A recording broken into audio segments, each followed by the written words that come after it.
In today's video, I am going to show you how to permanently close your Zoho Mail account. Before we start, I want to stress that this action is reversible. Closing your account will delete all your Zoho data, so make sure you've backed up anything important. First, head over to accounts.zoho.com and log in with your email and password. If you've forgotten your credentials, you can use the Forgot Password option to regain access. Once logged in, go to the top right corner and click on your profile picture or name. From the drop-down menu, select My Account.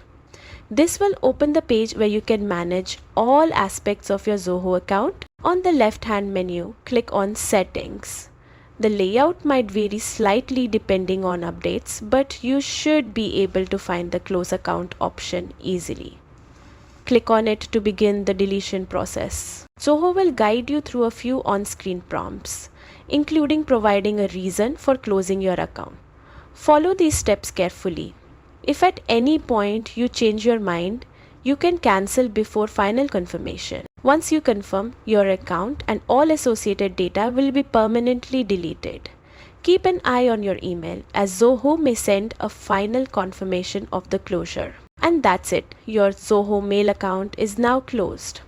Remember, double check everything you might need before completing the deletion. Don't forget to like, subscribe and hit the notification bell for more helpful Zoho tutorials and tech guides.